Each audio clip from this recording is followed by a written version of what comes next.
When did you realize your parents were total hypocrites? You're 13 now, which means you can buy your own school lunch, my mom said while signing a permission slip one day. We're not made of money, and you need to learn the value of hard work. That's when she also stopped buying me basic school supplies. Figure it out, she said when I asked for new notebooks and pens. Other kids your age have jobs, so maybe you should too. I felt confused and embarrassed asking teachers for extra supplies while my dad watched his expensive sports package that cost more per month than my entire school supply list. They'd just bought themselves a new 60-inch TV, but apparently couldn't afford a $5 pack of pencils. I started babysitting on weekends and walking dogs after school just to afford basic necessities like clothes and food. The humiliation of wearing jeans that were too short and shoes with holes burned in my chest, but I tried to act like everything was normal. Look at our little entrepreneur, Dad would joke when I came home exhausted from working. Maybe now you'll understand why we can't just hand you everything on a silver platter. I'd smile and nod while calculating in my head how to make $20 stretch for a week of lunches. By 14, they'd stopped buying me food entirely while ordering takeout for themselves 3 times a week. I'd come home starving to find them eating restaurant meals and empty cabinets. You could get a job at the grocery store and buy your own food like an adult, Mom would say, eating her Chinese takeout. The smell of their meals made my stomach ache, but I learned to stay in my room until they were done so I wouldn't have to watch them enjoy food I couldn't afford. I got better at managing money than my parents ever were because I had to make every dollar count. While they impulse bought gadgets and restaurant meals, I researched every purchase and found the best deals. I started a small business doing yard work and pet sitting that brought in decent money. The irony was that I had more financial discipline as a teenager than they did as adults. But they still mocked me for being poor when I wore thrift store clothes. It's embarrassing having a daughter who dresses like she's homeless, Mom said when I wore a secondhand dress to a family event. People are going to think we don't take care of you. I wanted to scream that they literally didn't take care of me and hadn't bought me clothes in 3 years. Dad would complain to his friends about how expensive kids were while I sat there knowing I'd been financially independent since middle school. I expanded my business and started making real money doing lawn care and pet services for half the neighborhood. My parents acted like my success was somehow thanks to their tough love approach. See what happens when you stop enabling kids and make them work for what they want, Dad would tell people. She's learned the value of $1 unlike these spoiled brats whose parents just hand them everything. He said this while drinking $30 bottles of wine and playing golf at the country club. But then Dad got laid off from his job and suddenly their attitude toward money changed completely.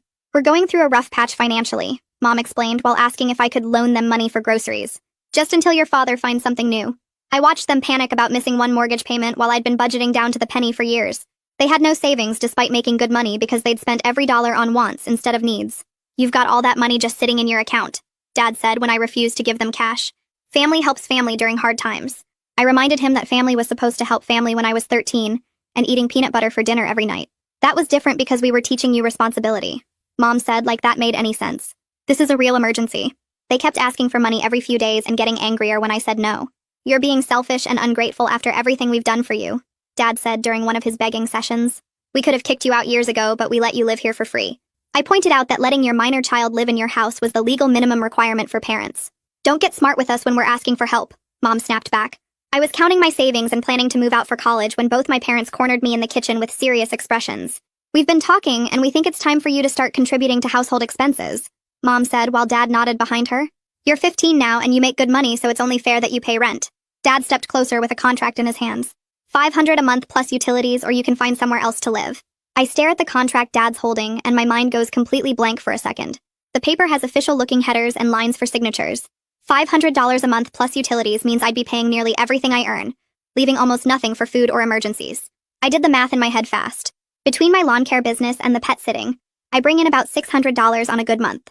Utilities in this house run at least another $150 during summer when they blast the air conditioning.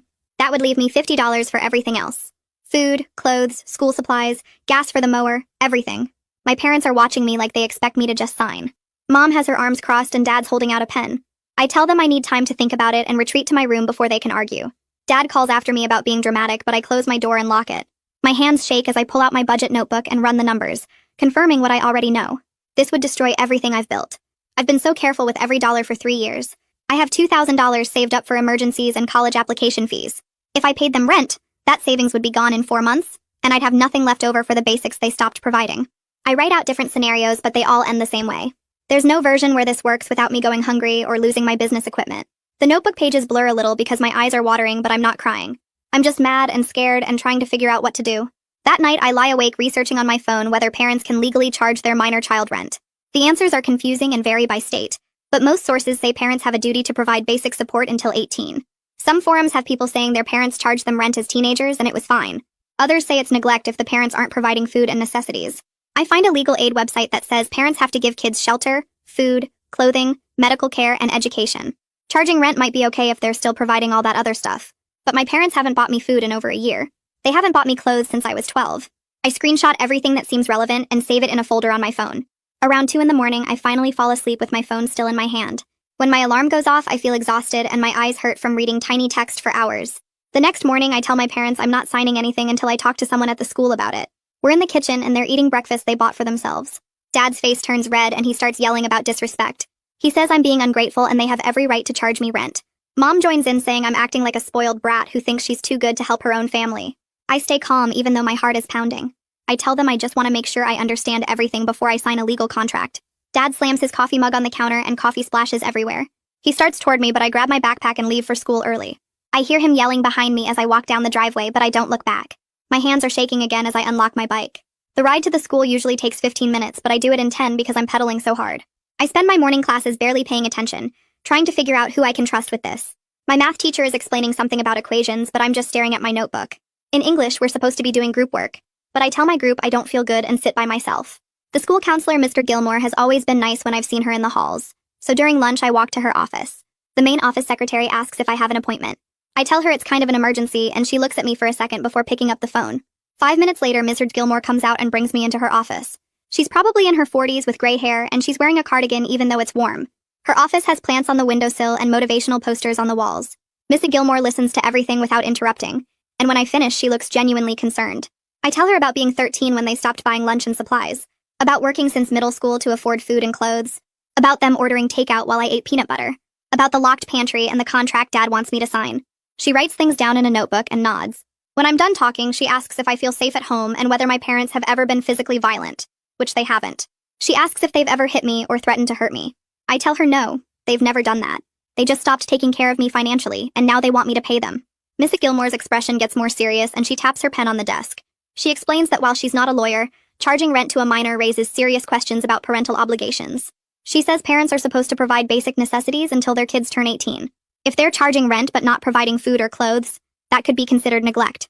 She opens a drawer and pulls out some pamphlets about free legal aid services. She asks if I'd be comfortable with her making some calls to get me connected with someone who can give real legal advice. I tell her yes, please. I need help figuring this out. Mrs. Gilmore picks up her phone and steps outside for a minute.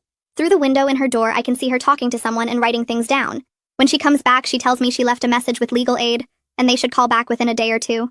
I agree and feel this huge weight lift just from telling someone the truth. For 3 years, I've been handling everything alone and pretending it was normal. Having an adult actually listen and take me seriously makes me want to cry, but I hold it together. Mrs. Gilmore also helps me apply for free lunch right there in her office, which I should have done years ago but was too embarrassed. She pulls up the form on her computer and helps me fill it out. She says it's nothing to be ashamed of and lots of students use the program. The application asks about household income and family size. Mrs. Gilmore helps me explain that my parents don't provide food money even though they live in the house.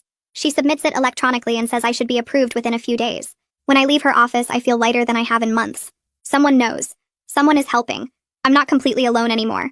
2 days later, I meet with Boyd from Legal Aid, who explains that parents must provide food, shelter, and basic necessities to minor children.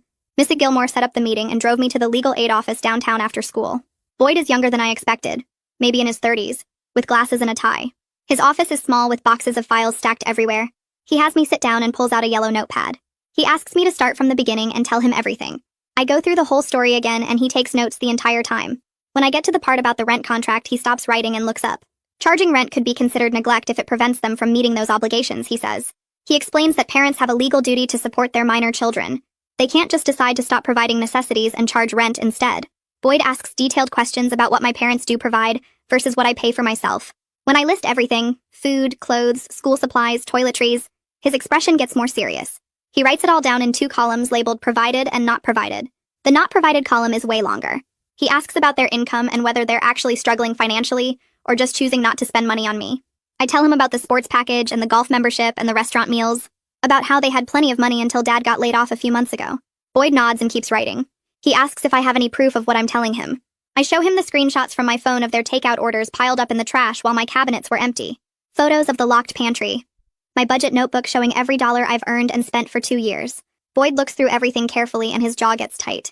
He closes the notebook and leans back in his chair. Boyd tells me this documentation is solid evidence and exactly what we need if things get worse. He explains that he can write a formal letter to my parents outlining their legal duties as parents of a minor child. The letter will cite specific state laws about providing food, shelter, clothing, and basic necessities. It won't force them to change their behavior, but it might make them realize they can't just kick me out or demand all my money. Boyd says the letter will be professional and factual, not threatening, but it will make clear that their actions could be considered neglect. He asks if I want him to send it, and I nod immediately. Having something official from a lawyer feels like protection I've never had before. Boyd prints out some information sheets about my rights and tells me to keep documenting everything. He also gives me his direct phone number in case things escalate quickly. The meeting ends with him promising to mail the letter within 2 days. That evening at home, I'm heating up ramen in the microwave when both my parents walk into the kitchen. They have that look on their faces again, the serious one that means they're about to corner me. Dad crosses his arms and asks if I've thought about the rent contract. I take a breath and tell them I talked to a lawyer at legal aid. Mom's face goes pale and Dad's jaw tightens. I explain that I learned parents have to provide basic necessities whether their kid pays rent or not. Dad's face turns red and he starts yelling about how I'm threatening them and trying to make them look like bad parents. His voice gets louder with each word and I can feel my heart pounding, but I keep my expression calm. Mom starts crying and saying I'm so ungrateful after they've kept a roof over my head for 15 years. She's doing that thing where she cries to make me feel guilty, but I've seen it too many times to fall for it anymore. Dad steps closer and says I'm tearing this family apart over money. I stay calm and repeat exactly what Boyd told me. I'm willing to help with chores around the house and contribute in reasonable ways, but I won't sign a contract that takes all my earnings. My voice stays steady even though my hands are shaking. I tell them I need my money for food and school supplies since they stopped providing those things years ago. Dad opens his mouth to yell again, but I just turn and walk toward my room. They're both shouting behind me about disrespect and ingratitude, but I keep walking. I hear them storm off to their bedroom and slam the door so hard the whole house shakes. I lock my bedroom door and sit on my bed with my phone, texting Ms. Gilmore that the confrontation happened and I'm okay. She texts back immediately asking if I feel safe, and I tell her yes, just shaken up. The house stays silent for the rest of the night. The next week drags by with my parents barely speaking to me. Then one afternoon, I'm at the school when Boyd's letter arrives via certified mail. I know because when I get home that evening, the whole house feels different. The air is thick and tense, and my parents are sitting at the kitchen table with papers spread out in front of them. They don't look at me when I walk in. They don't say anything. I grab a snack from the limited supplies I can reach and go straight to my room. The silence is worse than yelling somehow. At dinner time, which I usually skip anyway, I hear them talking in low, angry voices, but I can't make out the words. This goes on for days with them treating me like I'm invisible, while also watching my every move. Miss Gilmore starts checking in with me every single day during lunch period. She pulls me into her office and we work on setting up a realistic schedule that balances school, work, and study time. My grades have been dropping because I'm too exhausted and stressed to focus on homework. She emails my teachers explaining that I'm dealing with family issues and helps me get extensions on missing assignments. We map out which classes need the most attention and when I can use free periods to catch up. She also connects me with the school's homework help program, where I can get tutoring for free. Mrs. Gilmore makes a spreadsheet of my entire week showing school hours, work shifts, study blocks, and even time for sleep. Seeing it all laid out makes me realize how much I've been trying to handle alone. She prints 2 copies, one for me and one she keeps in case we need to adjust things. My neighbor Eliana notices I'm bringing my lawn equipment to her garage more often than usual. One afternoon when I'm storing my mower and trimmer, she comes outside and asks if everything's okay at home. I give her a vague answer about my parents being stressed about money. Eliana looks at me for a long moment like she's deciding whether to push for more information. She doesn't push, but her expression tells me she understands more than I'm saying. She mentions that her garage has plenty of room if I want to keep all my equipment there permanently, instead of just sometimes. I thank her and accept the offer, grateful to have my expensive tools somewhere my parents can't mess with them. The next week, Eliana starts offering me more consistent work. She asks if I can mow her lawn every week instead of every other week, and if I can help with some garden maintenance too. She pays me upfront for the whole month, which helps me budget better and feel less panicked about money. While I'm working in her yard one Saturday, she brings out lemonade and casually mentions that her guest room is available if I ever need a place to stay. She says it in this light way like she's just making conversation, but her eyes are serious. I tell her thank you and that I really appreciate it. Having that option in the back of my mind makes me feel less trapped. At home, things get worse in sneaky ways. My parents install a lock on the pantry door and start counting every item in the fridge. They don't technically deny me food completely, but they make it clear what I'm allowed to touch. There are certain shelves in the fridge that are off limits, and the pantry is locked except when they're home to supervise. It's their way of controlling what I eat without breaking any obvious rules. I come home from work starving and find the pantry locked with a note saying they'll be home at 8. Meanwhile, I can smell their leftover Chinese food in the fridge, but I know I'm not allowed to touch it. I start documenting everything on my phone just like Boyd told me to. I take photos of the locked pantry with timestamps. I photograph the empty cabinets that I'm allowed to access, showing there's basically nothing there. When my parents order takeout, I take pictures of the bags and containers in the trash, then photos of my own dinner, which is usually peanut butter on bread or plain pasta. I screenshot our bank statements showing their restaurant charges. Every piece of evidence gets saved in a folder on my phone and backed up to a cloud account they can't access. Boyd said evidence matters if things escalate to court or child services. I never thought I'd be building a case against my own parents, but here I am taking photos in my own kitchen like I'm collecting proof of a crime. The next shift at the grocery store, Christian stops by my register during a slow period and leans against the counter. He watches me scan my usual lunch items, which are the cheapest things in the store, and then looks at me with this expression that isn't pity, but something closer to understanding. He mentions they have openings for more hours if I'm interested, and the pay would help with whatever I'm dealing with. I accept immediately because more stable income means less panic about making rent money or affording food. He tells me to stop by his office after my shift to fill out the paperwork, and I thank him while bagging my crackers and peanut butter. I fill out the forms that same afternoon, and Christian helps me get my work permit updated to allow more hours since I'm still 15. The new schedule starts the following week with 3 weekday evenings and full shifts on weekends, which means real money coming in regularly. But it also means less time for homework, and I'm already behind in 2 classes from all the stress at home. Miss Gilmore notices when I fall asleep during study hall and pulls me aside to ask what's going on. I explain about the increased work hours, and she doesn't lecture me about priorities or tell me to quit my job like some adults would. Instead, she helps me map out a study schedule that uses every free period and lunch break to catch up on assignments. She even talks to my teachers about extensions on some projects, so I'm not drowning in late work. 3 days later, I come home from an evening shift and find Dad waiting in the driveway with his arms crossed.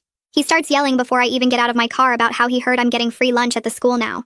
Someone from church must have seen my name on a list or something because he knows details I never told him. He says I'm making them look like deadbeats who can't even feed their own kid, and that I'm embarrassing the whole family with my poverty act.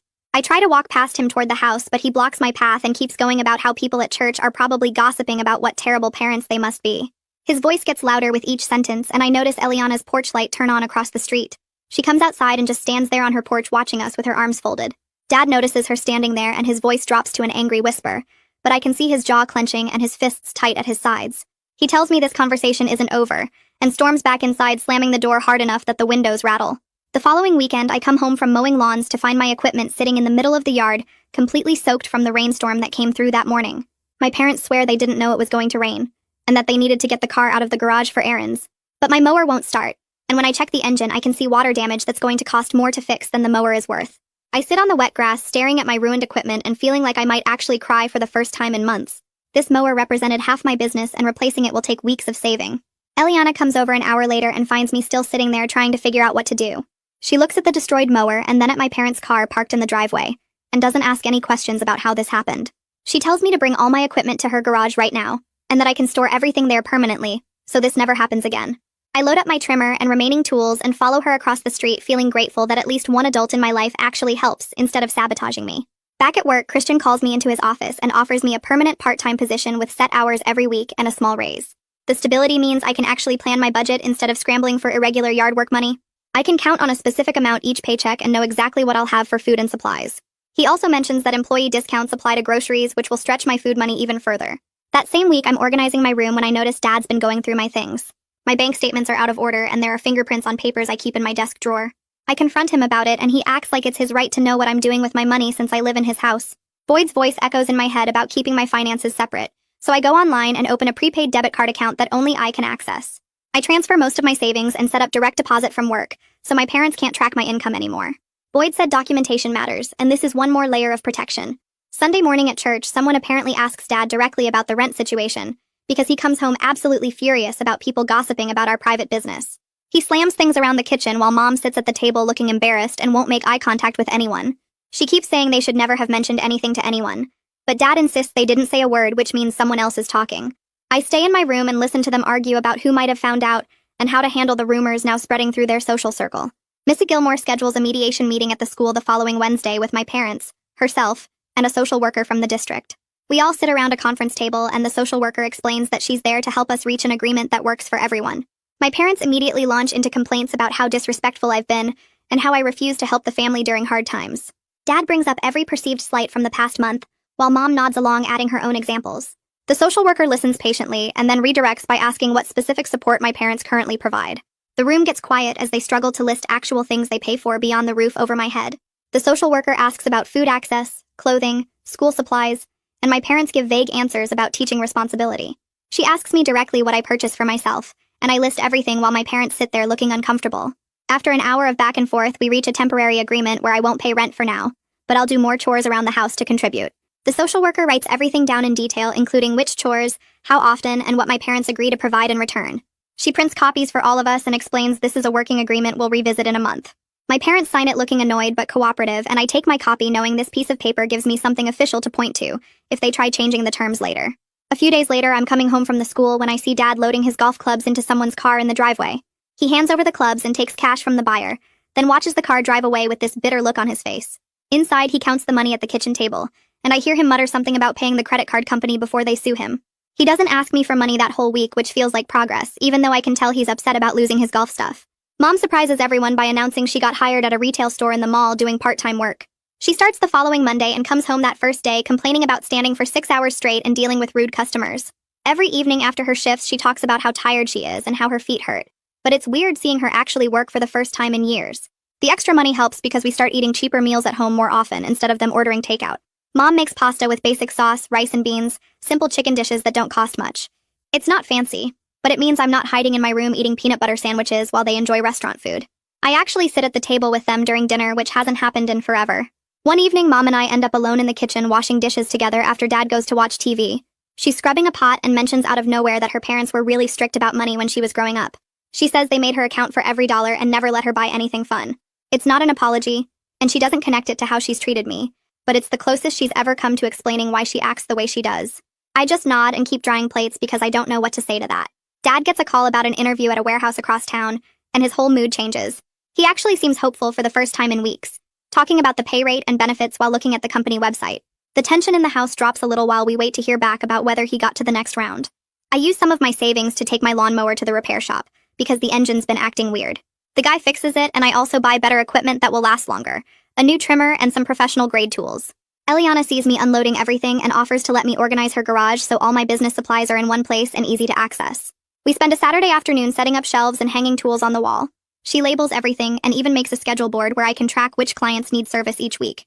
At work, Christian starts teaching me about payroll and taxes during slow shifts when there aren't many customers. He shows me how to read my pay stub and explains withholding and deductions. He talks about budgeting strategies and how to plan for big expenses. He treats me like an actual adult employee instead of just some kid, which feels good after being treated like a burden at home for so long. Boyd calls to check in and asks how things are going with my parents. I tell him about the mediation agreement, and he says we should create a safety plan just in case they try to kick me out anyway. He has me write down Eliana's number, Ms. R. Gilmore's cell phone, and the address of a youth shelter downtown. He explains exactly what to do if I come home and the locks are changed or my stuff is gone. Knowing I have a plan makes me feel less scared about what might happen.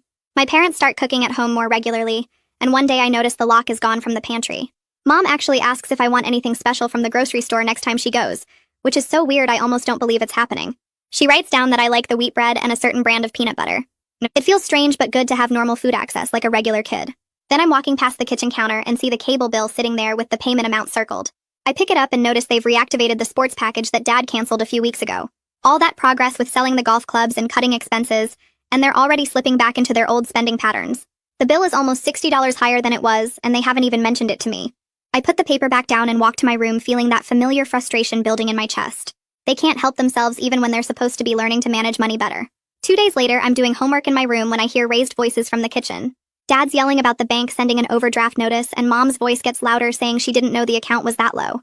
I crack my door open and hear Dad accusing her of spending too much at Target while she fires back about his bar tab from last weekend. They go back and forth listing every purchase the other person made, neither one taking responsibility for their own spending.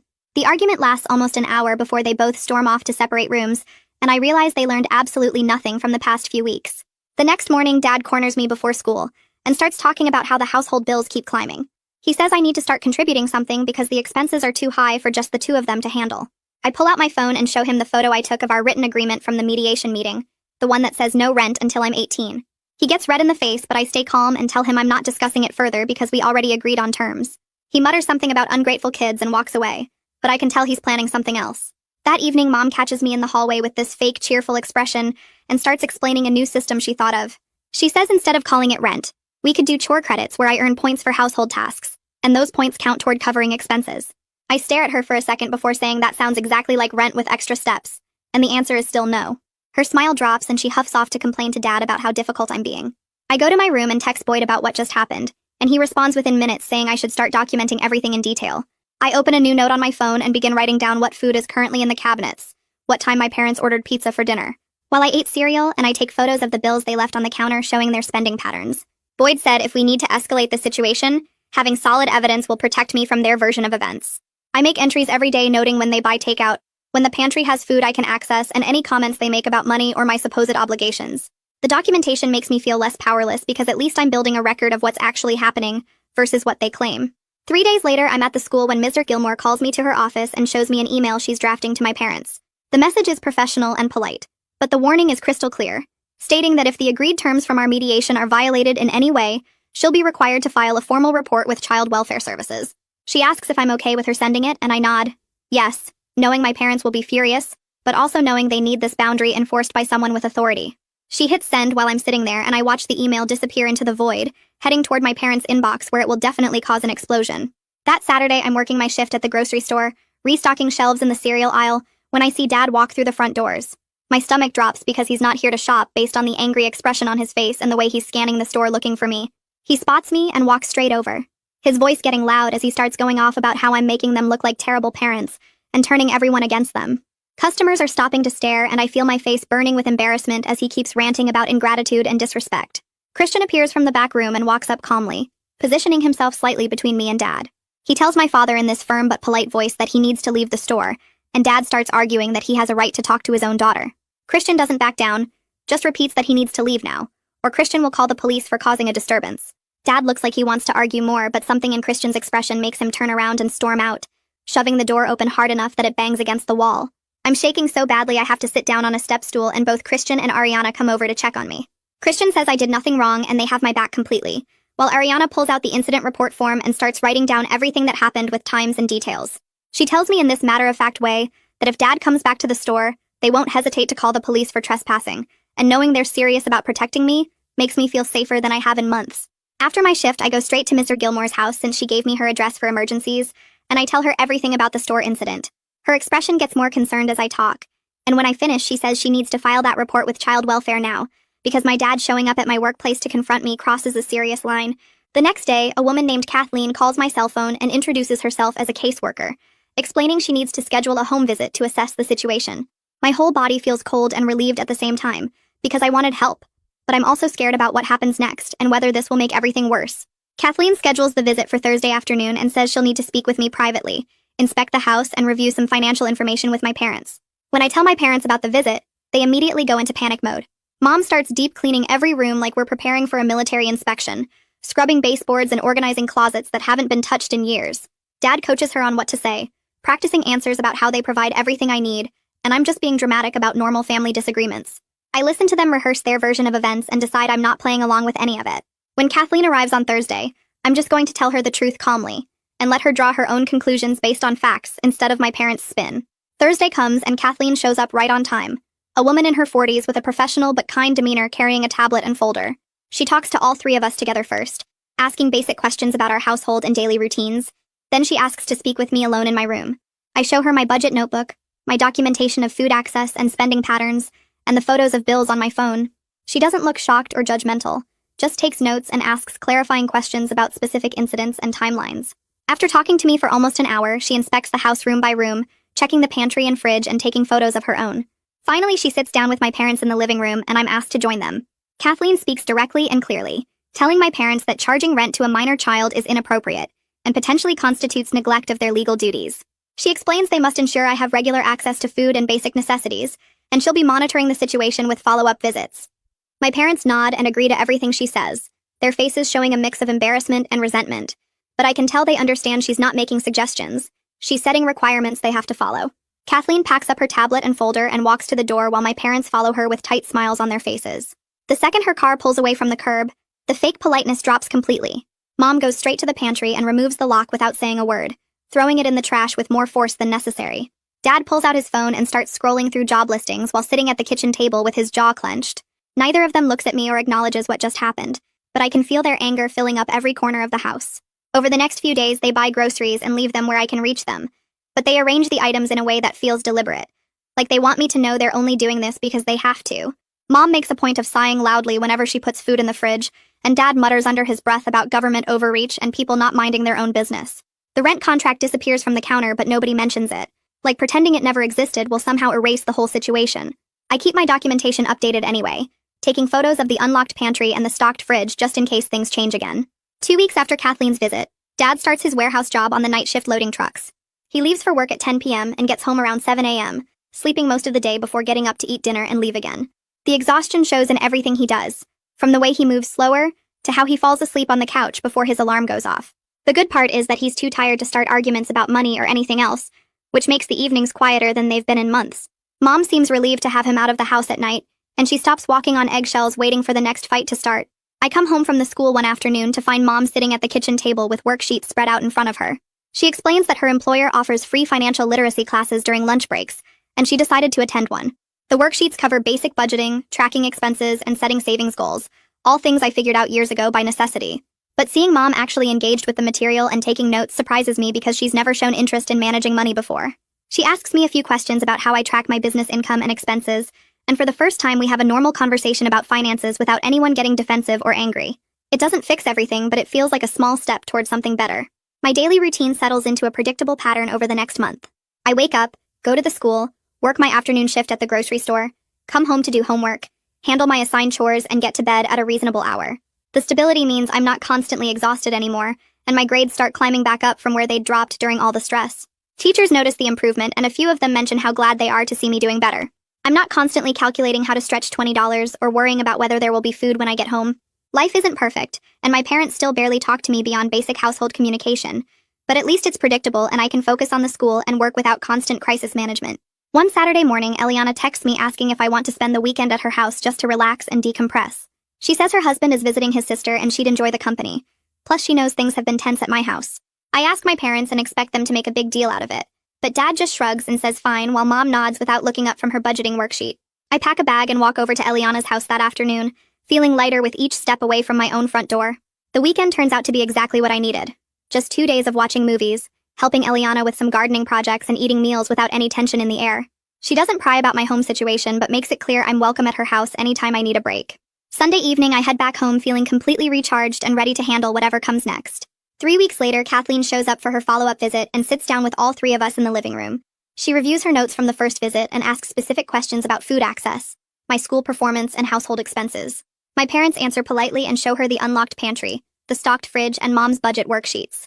Kathleen seems pleased with the improvements, but reminds everyone that the case stays open for continued monitoring, and she'll be checking in regularly over the next several months.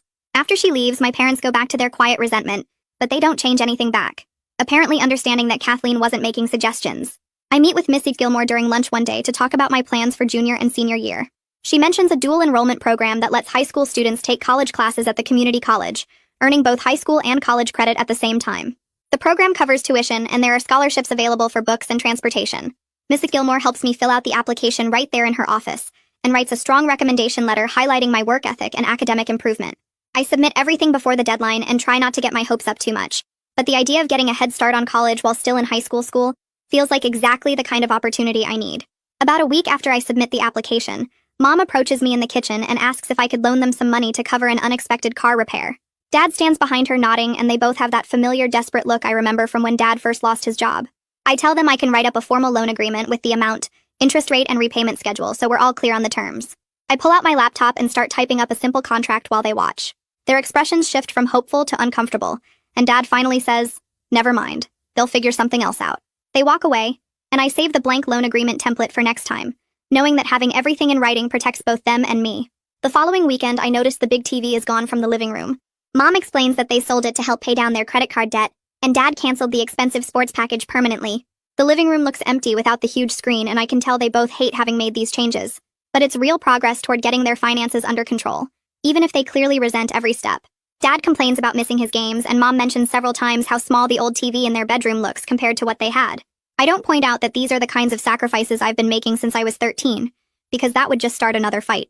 2 months after submitting my application, I get an email saying I've been accepted into the dual enrollment program, with a full scholarship covering books and transportation costs. Starting next fall, I'll spend my mornings taking college classes at the community college, and my afternoons finishing high school requirements. The acceptance letter includes information about course selection and orientation dates. I print it out and show my parents, hoping they'll be proud, or at least acknowledge it as an achievement. Dad glances at it and says that's good, while Mom nods and mentions it will save them money on college later. Their reactions sting a little because this is a big deal, and I worked hard to make it happen, but I'm learning not to expect validation from them. A week later, we all sit down at the kitchen table with a printed document that lists everything in clear terms. No rent until I turn 18. My chores include taking out trash on Tuesdays and Thursdays, doing my own laundry, and helping with dinner dishes 3 nights a week. Food access means the pantry and fridge stay unlocked, and I can eat what's available without asking permission. My work income belongs to me, and I'm not expected to contribute to household bills. Mom reads through it twice, and Dad shifts in his chair looking uncomfortable, but he doesn't argue. We all sign at the bottom, and I take a picture with my phone before Mom drives me to the school to give the original to Ms. Gilmore for her files. Mrs. Gilmore looks it over and nods, filing it away in a folder with my name on it. She tells me to contact her immediately if anything changes, or if my parents try to modify the terms without agreement. The next Thursday, we have dinner together at the regular time with baked chicken and rice that Mom made using groceries from the store. Dad talks about a problem at the warehouse with a forklift that broke down. Mom mentions a difficult customer at her retail job who wanted to return something without a receipt. I tell them about a quiz I did well on in history class, and a new client who wants weekly lawn service starting in spring. Nobody yells or brings up money or makes cutting remarks about my clothes or food. It's not warm, and we're not laughing or sharing deep thoughts, but we're sitting together eating a meal and talking about normal everyday things without tension crackling in the air. After dinner, I help load the dishwasher like the agreement says, and then go to my room to finish homework. Looking ahead, I feel something I haven't felt in years, which is cautious hope about my situation. I have adults watching out for me now with Miss Gilmore checking in weekly, and Kathleen doing monthly home visits. I have a clear path to college through the dual enrollment program that starts next fall. My parents are managing money better with someone holding them accountable, even if they still resent the oversight. I've learned I can stand up for myself when necessary, and that asking for help isn't the same as being weak or helpless. Things aren't perfect and probably never will be with my parents, but I'm building a future that doesn't depend on them staying consistent or suddenly becoming different people. That feels like the best outcome I could realistically achieve given where we started. That's it for today's story. Thanks for being here. It really means a lot that you'd spend a few minutes with me. I hope it brought a little warmth or peace to your day. Subscribe if you'd like to share more stories like this together.